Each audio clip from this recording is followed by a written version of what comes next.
J'introduis immédiatement notre prochain intervenant, Monsieur Jean-Christophe Debert, qui a dirigé de 2009 à 2020 la mission laïque française. Et donc, quel regard portez-vous sur la valorisation, l'amélioration de la qualité du réseau d'enseignement français à l'étranger, et notamment grâce à l'auto-évaluation et l'évaluation? Alors, je vais également partager mon écran pour diffuser le PowerPoint que vous avez bien voulu nous envoyer. Hop. Merci, et merci à notre députée Samantha Cazebonne d'entretenir cette conversation permanente, régulière sur l'enseignement français hors de France. Et la plateforme y aidera beaucoup. Je trouve que le sujet vient d'être à cœur ouvert exploré par une communauté en acte. Je crois que pour la présidente du comité, ça doit être très intéressant de voir comment les choses se réapproprient en méthode. Tout simplement parce que il me semble que chez nous, dans l'éducation, éducation et évaluation n'ont pas toujours été un couple très chaleureux. On peut dire ça comme ça. Et il y a beaucoup de raisons historiques à cela, et toute la communauté éducative peut comprendre, c'est-à-dire la place de l'État dans notre système public, le jeu des acteurs sociaux, c'est l'histoire, et un résultat, une sorte d'esquive de responsabilité sur les résultats, ce qui n'exclut pas un très fort investissement sur le métier et l'élève par les enseignants. Mais c'est pas pareil. Je crois qu'il y a autre chose qui est important et qui nous intéresse dans l'enseignement français hors de France, c'est que l'évaluation n'a de sens que si elle porte des enjeux, de la responsabilité, s'il y a du jeu, de la flexibilité dans la production scolaire, que peuvent alors investir les acteurs. Et c'est parfois ce qui peut manquer dans un système assez contraint. Alors, l'enseignement français hors de France et l'évaluation. Là aussi, c'est une relation que je ne dirais pas compliquée, elle est quasiment absente, même si, comme l'a rappelé Caroline Pascal, il y a eu des choses. Et il y a des choses, mais elles sont discontinues, elles ne sont pas aussi régulières qu'on le souhaiterait. J'ai opté pour une première explication, un aveuglant discours de l'excellence au sens propre. Depuis des décennies, le système français hors de France se dit excellent. Il y a un très beau proverbe bambara qui dit « le miel ne se dit pas doux ». C'est aux autres de le dire. Je crois que dans un système payant et élitaire, l'excellence, forcément qu'elle est au rendez-vous. Et ça devient poncif plus qu'un concept. Et de ce point de vue, ça esquive le retour critique sur la réalité et sur son analyse. Or, regarder les choses en face, ça n'est pas se faire mal pour le plaisir, c'est se reprendre pour aller de l'avant. C'est dire que être bon, ça ne suffit pas. Surtout dans un monde aujourd'hui où les publics sont multiples, sollicités par beaucoup d'offres différentes. Il faut donc objectiver les faits. La deuxième chose, c'est la procédure de l'homologation, et Béatrice Gilles en a parlé tout à l'heure.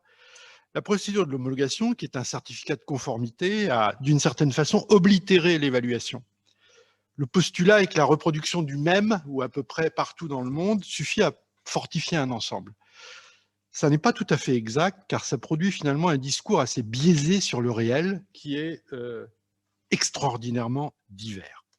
Je crois qu'aujourd'hui, il y a moins d'intérêt à investir dans la procédure de l'homologation, qui reste le portail d'entrée, sans doute nécessaire, que dans la procédure de l'évaluation, comme éclaireur du projet et des équipes. Il y a un troisième point. Il me semble que, de façon ancienne, historique aussi, l'enseignement français à l'extérieur n'a pas véritablement pris d'autonomie. Il est un peu géré comme le calque de son système source. C'est bien, puisqu'il emporte l'esprit et les valeurs, on l'a dit, mais c'est la part de notre école qui va à la rencontre du monde et d'une diversité de contextes stupéfiante, qui le modifie substantiellement, qui le rend multiple lui-même. Donc il faut le décrire dans cette multiplicité. J'en veux une preuve de tout cela, c'est qu'au fond, et ça n'est pas faire injure à l'AEFE, qui produit comme opérateur des rapports réguliers sur elle-même, il n'y a pas de littérature construite, régulière, d'évaluation sur l'ensemble de l'enseignement français à l'étranger. Alors pourquoi évaluer? Il y a beaucoup de raisons. Il y a l'économie du système. Là encore, je crois qu'Olivier Brochet peut être d'accord avec moi, même s'il a une lourde responsabilité dans cette affaire. C'est très difficile. L'enseignement français hors de France est devenu un immense partenariat public-privé, où les opérateurs privés prennent de plus en plus de place et où les jeux devront s'ouvrir dans l'équité, dans une forme de reconnaissance d'équité de moyens et d'attente de résultats qui rassure l'ensemble des acteurs nouveaux. Or, je crois que la répartition de ces moyens-là, de ce point de vue, est encore un peu inégale. Deuxièmement, le contexte mondial. La cartographie mondiale est très incertaine. Savons-nous exactement ce que vaut l'enseignement français hors de France par rapport aux autres? Savons-nous où la France pourrait être présente, ce qui lui est permis d'espérer grâce à lui? Par exemple, pouvons-nous pronostiquer ce que sera l'enseignement français aux États-Unis dans 20 ans? Je pense qu'il y a des doutes à nourrir sur ce sujet. Ensuite, évaluer ou être évalué. C'est un vrai rapport de force politique qui est en train de s'établir dans le monde aujourd'hui. L'école française est traversée, évaluée, classée par les autres. Évaluation internationale, on sait ça. Évaluation nationale à l'extérieur, le cas HDA dans les Émirats. Les systèmes accréditeurs nord-américains qui sont d'une exigence féroce pour nos établissements. Les Britanniques, il y a 10 ans, se sont dotés d'un régulateur des certifications qui s'appelle Ofqual et qui devient de plus en plus présent. Toutes ces normes ne sont pas les nôtres. Qu'avons-nous à mettre en face? Il est temps de se doter d'un discours, non pas normatif, mais descriptif et valorisant sur l'école à l'extérieur, pour éviter d'être la proie des autres. Les établissements qui subissent ça à l'extérieur le savent, c'est une souffrance terrible. Est-ce qu'on les aide? Pas encore. L'autonomie et le risque. Autant il n'y a pas de jeu, ou pas beaucoup de jeux, ou pas encore assez de jeux dans le public en France, autant à l'extérieur, le local est maître de tout. C'est-à-dire que l'aider à évaluer ses propres dispositifs, ses propres projets, c'est lui donner la main. Et c'est l'éclairer, et c'est le conforter. Le droit de l'usager paye. Il a le droit de savoir, c'est le devoir et l'intérêt de l'État de lui expliquer précisément le système auquel il fait confiance et de ne pas laisser à l'opinion forger seule son avis sur la question.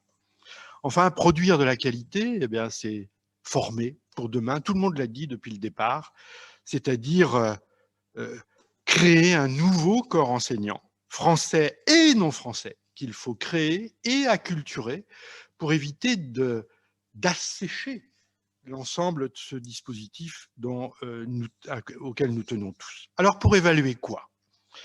Je crois qu'il y a un écueil à éviter, que, cher Président, vous-même, vous êtes obligé de le faire, parce qu'un État fonctionne ainsi, c'est d'aboutir à une généralisation trop rapide, une systématisation qui peut être périlleuse. Il vous reste moins d'une minute, Monsieur le Président. Je n'en ferai pas plus. Il faut ancrer la culture de l'évaluation dans le réseau, en travaillant sur les 3 entrées, évaluation d'établissement, de projet et de système.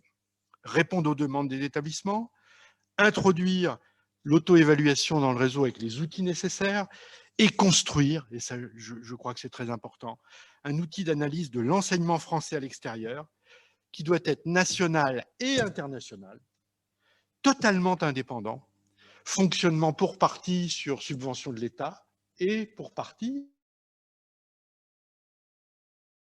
lorsqu'ils souhaitent être évalués, parce que, comme vous l'avez dit, les établissements en sont très appétents.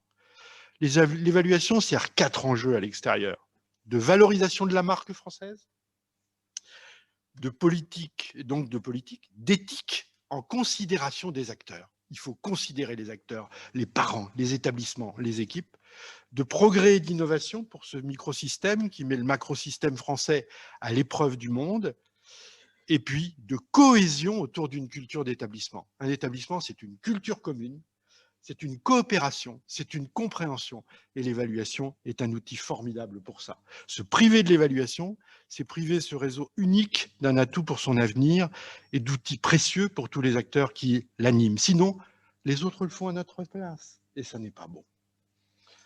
Merci. Merci. Merci.